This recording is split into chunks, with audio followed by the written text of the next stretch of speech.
Now, most of you know Mary Ann as the little old lady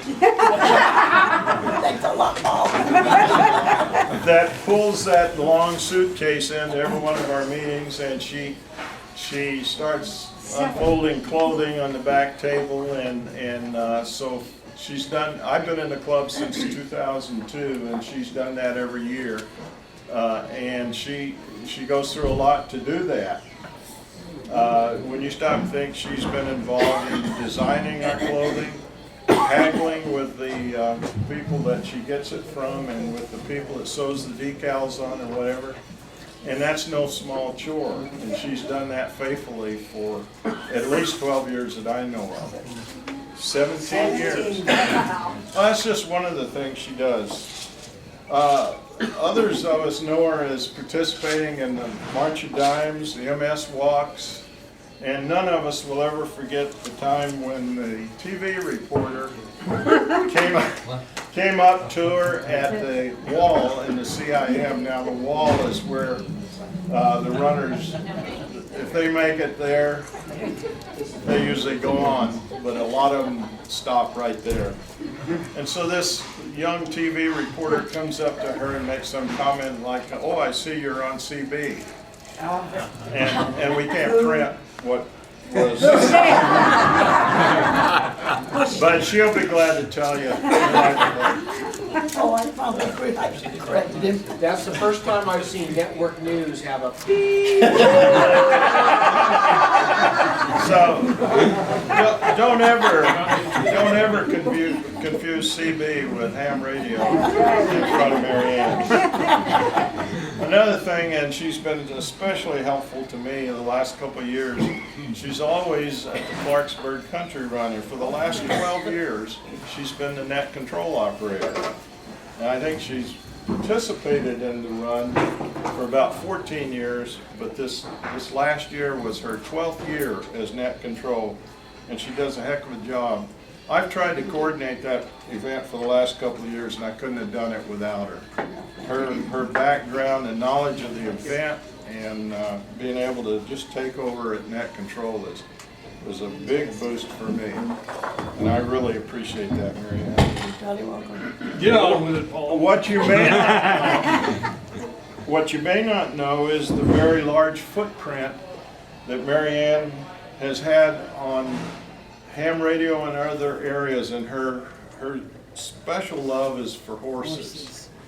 And so she's been involved in so many things involving horses that it's just unreal how she finds the time for all this. The list is very impressive, and the complexity of what she does, it just blows my mind. She helped organize the SOS, which is the Sweep Riders of the Sierras. Now, for those that you don't know, that's horseback riders who patrol the trails behind Folsom Lake. They work with the rangers, and they all have ham radios, and they're out there to provide medical relief and get assistance if somebody's down. Events like Tevis, most of us have heard of Tevis, Western States endurance run, which is on foot. Tevis is a horseback. They ride the trails, and that's an endurance run that I get tired of thinking of.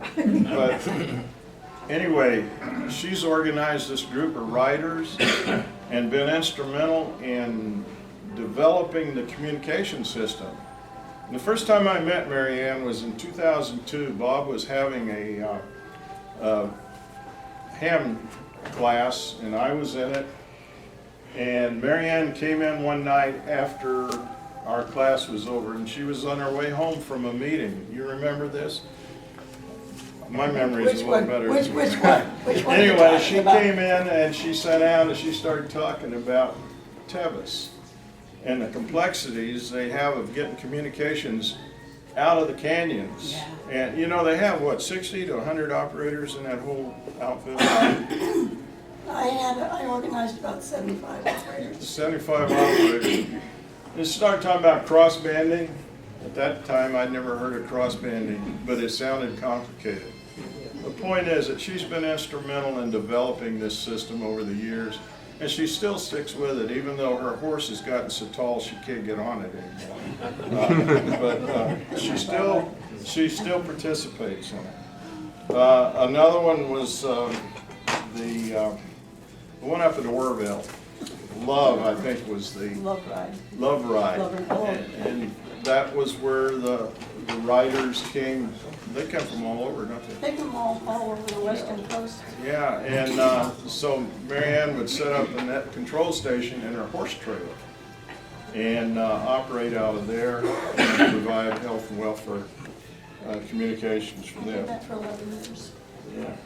So, not only has she been instrumental in, or been very active in River City Arcs, she's been very active in the ham community, and in all this effort, she's brought countless people into the ham community, because all these riders are hams now. And the thing, if you ever worked with Mary Ann, she's a stickler on procedure. So I've listened in on the repeaters during Tevis, and they have some really good operators up there, and that's to her credit. Mary Ann, we love you and we appreciate you. Enjoy your award. Thank you so much. Thank you.